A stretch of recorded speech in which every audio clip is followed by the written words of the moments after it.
சவுலின் பணிவான வார்த்தைகள்.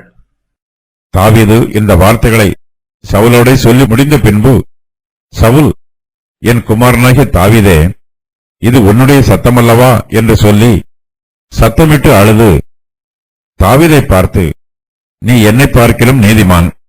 நீ எனக்கு நன்மை செய்தாய், நானோ உனக்கு தீமை செய்தேன். நீ எனக்கு நன்மை செய்ததை இன்று விளங்க பண்ணினாய். கர்த்தர் என்னை உன் கையில் ஒப்புக் கொடுத்திருந்தும் நீ என்னை கொன்று போடவில்லை. ஒருவன் தன் மாற்றானை கண்டுபிடித்தால் அவனை சுகமே போக விடுவானோ? இன்று நீ எனக்கு செய்த நன்மைக்காக கர்த்தர் உனக்கு நன்மை செய்வாராக. நீ நிச்சயமாய் ராஜாவாய் இருப்பாய் என்றும் இஸ்ரவேலின் ராஜ்யபாரம் உன் கையில் நிலை வரப்படும் என்றும் அறிவேன். இப்போதும் நீ எனக்கு பின்னிருக்கும் என் சந்ததியை வேறறுப்பதில்லை என்றும் என் தகப்பன் வீட்டாரில் என் பெயரை அழித்துப் போடுவதில்லை என்றும் கர்த்தர் மேல் எனக்கு ஆணையிட்டுக் கொடு என்றான். அப்பொழுது தாவீது சவுலுக்கு ஆணையிட்டுக் கொடுத்தான். பின்பு சவுல் தன் வீட்டுக்கு புறப்பட்டு போனான். தாவீதும் அவன் மனுஷரும் அரணிப்பான இடத்திற்கு ஏறிப்போனார்கள். தாவீது இதுவரையிலும் சொன்ன வார்த்தைகளை சவுல் செவிகொடுத்து கேட்டுக்கொண்டிருக்கிறார். தாவீதின் வார்த்தைகளில் பணிவும் அன்பும் ஆதரவும் இருக்கிறது. தாவீது தன்னுடைய வார்த்தைகளினாலும் செய்கைகளினாலும் சவுலுக்கு மதிப்பும் மரியாதையும் காண்பிக்கிறார். தாவீதின் கனிவான வார்த்தைகளையும் அவருடைய பணிவான செய்கைகளையும் கேட்டு பார்த்து சவுல் கண்ணீர் விட்டு அழுகிறார். தாவீது இந்த வார்த்தைகளை சவுலோடே சொல்லி முடித்த பின்பு சவுல் தாவீதை பார்த்து, என் குமாரனாகிய தாவீதே, இது உன்னுடைய சத்தம் அல்லவா என்று சொல்லி சத்தமிட்டு அழுகிறார். தாவீதின் கையிலே பொல்லாப்பும் துரோகமும் இல்லை என்பது சவுலுக்கு தெரிகிறது. தாவீது தனக்கு ஒரு குற்றமும் செய்யவில்லை என்பதையும் சவுல் அறிந்திருக்கிறார். தாவீது இதுவரையிலும் சவுலின் பேரில் கைபோடவில்லை. சவுலை கொல்ல தாவீதுக்கு ஒரு நல்ல வாய்ப்பு கிடைத்தது. தாவீதின் மனுஷரும் சவுலை கொன்று போடுமாறு தாவீதுக்கு ஆலோசனை சொன்னார்கள். ஆனால் தாவீதோ சவுலை கொல்லவில்லை.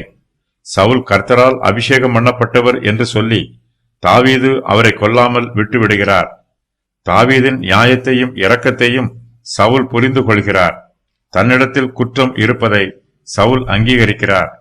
இஸ்ரவேலின் ராஜ்யபாரம் தாவீதின் கையில் நிலைவரப்படும் போது தன்னுடைய சந்ததியை அழித்து போடக்கூடாது என்று சவுல் தாவீதிடம் விண்ணப்பம் பண்ணுகிறார்.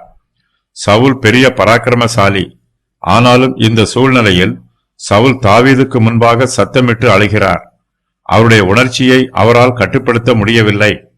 பொல்லாத ஆவியினால் பிடிக்கப்பட்டு சவுல் பல தீமையான காரியங்களை செய்திருக்கிறார். இப்போது சவுலின் உள்ளத்தில் ஒரு மாற்றம் ஏற்பட்டிருக்கிறது. இந்த மாற்றம் சவுலுக்கு தற்காலிகமானது. ஆனாலும் கர்த்தர் இந்த சூழ்நிலையை பயன்படுத்தி தாவீதை சவுலின் கையிலிருந்து மீட்டுக் கொள்கிறார். தாவீது இந்த சூழ்நிலையில் 142வது சங்கீதத்தை ஏற்றுகிறார். தாவீதின் மனதிலே தீங்கு இல்லை என்பதை சவுல் உணர்ந்து கொள்கிறார். சவுல் தாவீதை பார்த்து, நீ என்னை பார்க்கிலும் நீதிமான். நீ எனக்கு நன்மை செய்தாய், நானோ உனக்கு தீமை செய்தேன். நீ எனக்கு நன்மை செய்ததை இன்று விளங்க பண்ணினாய். கர்த்தர் என்னை உன் கையில் ஒப்புக் கொடுத்திருந்தும் நீ என்னை கொன்று போடவில்லை என்று சொல்லுகிறார். பல வருஷங்களாக சவுல் தாவீதை தன் விரோதியாகவே பாவித்திருக்கிறார். பொறாமை குணத்தோட சவுல் தாவீதை நோக்கி பார்த்தார். அப்பேற்பட்ட சவுலின் உள்ளத்தில் இப்போது ஒரு மாறுதல் உண்டாயிற்று. சவுல் தன்னுடைய நிலைமையையும் தாவீதின் குணத்தையும் சீர்தூக்கி பார்த்து, நீ என்னை பார்க்கிலும் நீதிமான் என்று அறிக்கையிடுகிறார். சவுல் தாவீதை பற்றி சொல்லுகிற வார்த்தைகள் தாவீதின் நல்ல சுபாவத்திற்கு சாட்சியாயிருக்கிறது. தாவீதின் கையிலே பொல்லாப்பும் துரோகமும் இல்லை என்பதை சவுல் அங்கீகரிக்கிறார். தாவீது சவுலிடம், கர்த்தர் நியாயாதிபதியாயிருந்து எனக்கும் உமக்கும் நியாயம் தீர்த்து எனக்காக வழக்காடி நான் உம்முடைய கைக்கு தப்ப என்னை விடுவிப்பாராக என்று சொன்னார். இப்போது சவுலே நியாயாதிபதியாக இருந்து, நீ என்னை பார்க்கிலும் நீதிமான், நீ எனக்கு நன்மை செய்தாய் என்று தாவீதுக்கு சாதகமாக தீர்ப்பு சொல்லுகிறார். சவுலின் வார்த்தைகள் தாவீதின் நல்ல சுபாவத்திற்கு சாட்சி கொடுத்தாலும் சவுல் தன்னுடைய பாவத்திற்கு உண்மையாகவே மனம் திரும்பி இருக்கிறார் என்பது நிரூபணமாகவில்லை. சவுல் தாவீதை பற்றி நல்ல வார்த்தைகளை சொல்லுகிறார். ஆனால் சவுல் இன்னும் தன் பாவத்திற்கு மனம் திரும்பவில்லை. சவுல் தாவீதை கர்த்தருடைய நாமத்தினால் ஆசீர்வதிக்கிறார். ஒருவன் தன் மாற்றானை கண்டுபிடித்தால் அவனை சுகமே போக விடுவானோ? இன்று நீ எனக்கு செய்த நன்மைக்காக கர்த்தர் உனக்கு நன்மை செய்வாராக என்று சவுல் சொல்லுகிறார். கர்த்தர் சவுலை விட்டு விலகி போனாலும் சவுல் இன்னும் பழைய ஞாபகத்தில் கர்த்தருடைய நாமத்தை அவ்வப்போது பயன்படுத்துகிறார். ஒருவனுடைய விரோதி அவனுடைய கையில் கிடைத்தால் அவன் அந்த விரோதியை சும்மா விடமாட்டான், கொன்று போடுவான். சவுல் தாவீதுக்கு தீமையே செய்திருக்கிறார். ஆனால் தாவீதோ சவுலுக்கு ஒரு தீமையும் செய்யவில்லை, நன்மையே செய்திருக்கிறார். உங்களை பகைக்கிறவர்களுக்கும் நன்மை செய்யுங்கள், தீமையை நன்மையினால் வெல்லுங்கள் என்னும் வாக்கியத்தின் பிரகாரம் தாவீது நடந்து கொள்கிறார்.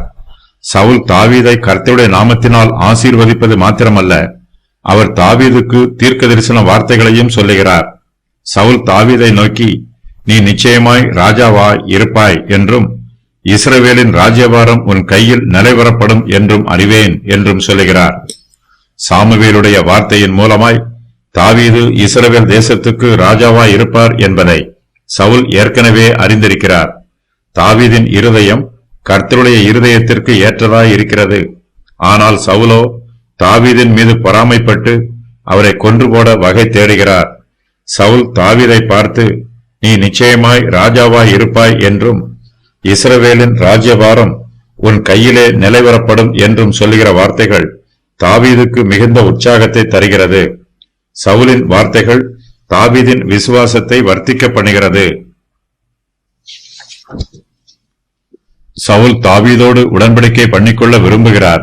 இப்போதும் நீ எனக்கு பின்னிருக்கும் என் சந்ததியை வேறறுப்பதில்லை என்றும் என் தகப்பன் வீட்டாரில் என் பெயரை அழித்து போடுவதில்லை என்றும் கர்த்தர் மேல் எனக்கு ஆணையிட்டு கொடு என்று சொல்லுகிறார். ஒருவனுக்கு ஆபத்து வரும்போது அவன் இரக்கத்திற்காக கெஞ்சுவது இயல்பு.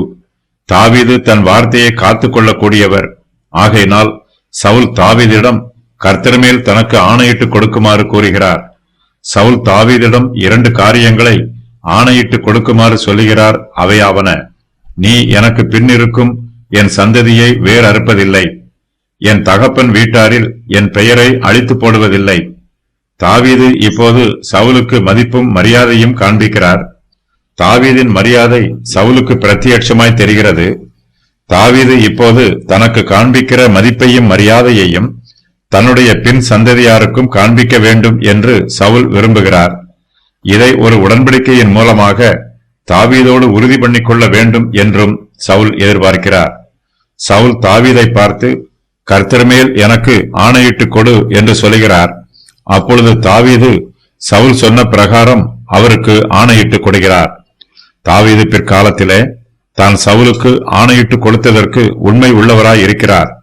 தாவீது மேவி போசேத்தை ஆதரிக்கிறார். இஸ்போசேத்தை கொண்டு போட்டவர்களை தாவீது பழி வாங்குகிறார். தாவீது சவுலின் குடும்பத்தாருக்கு உண்மை உள்ளவராய் இருக்கிறார். இதன் பின்பு சவுல் தன் வீட்டுக்கு புறப்பட்டு போகிறார். தாவீதும் அவருடைய மனுஷரும் அரணிப்பான இடத்திற்கு ஏறி போகிறார்கள். சவுல் தன்னுடைய தப்பிதத்தை உணர்கிறார். ஆனால் அவர் இன்னும் தன்னுடைய தப்பிதத்திற்கு மனம் திரும்பவில்லை. சவுலின் மனதிலே தாவீதின் மேல் கோபமும் பொறாமையும் இன்னும் இருக்கிறது. தாவீதை அழித்து போட வேண்டும் என்னும் எண்ணம் சவுலின் இருதயத்தின் ஆழத்தில் பதிந்திருக்கிறது. சவுலுக்கு தீங்கு செய்யும் எண்ணம் தாவீதிடம் இல்லை. ஆகையினால் சவுலுக்கு ஆணையிட்டு கொடுப்பதில் தாவீதுக்கு எந்த பிரச்சனையும் இல்லை. சவுல் தன் வீட்டுக்கு புறப்பட்டு போகிறார். தாவீதை சவுல் தன்னோடு வீட்டுக்கு வருமாறு அழைத்திருக்க வேண்டும். தாவீது தன் மனைவியோடு தன் தேசத்தில் வசிப்பதற்கு வாய்ப்பு கொடுக்க வேண்டும். ஆனால் சவுலோ அதை பற்றி ஒன்றும் பேசாமல் தன் வீட்டுக்கு புறப்பட்டு போகிறார். தாவீதும் அவருடைய மனுஷரும் அரணிப்பான இடத்திற்கு ஏறி போகிறார்கள். தாவீது சவுலை நம்பவில்லை. எந்த நேரத்திலும் சவுல் மறுபடியும் தன் பிராணனை வாங்க தேடி வருவார் என்று தாவீது எதிர்பார்க்கிறார். ஆகையினால் தாவீதும் அவர் மனுஷரும் அரணிப்பான இடத்திற்கு ஏறி போகிறார்கள். இது எந்த இடம் என்று அறியப்படவில்லை. ஒருவேளை இது மிஸ்பேயாகவோ அல்லது மேசேராவாகவோ இருக்கலாம். சவுலின் தீய எண்ணம் தாவீதுக்கு தெரிந்திருக்கிறது. ஆகையினால் தாவீதும் அவருடைய மனுஷரும் தங்களுடைய பாதுகாப்புக்காக அரணிப்பான இடத்திற்கு ஏறிப் போகிறார்கள்.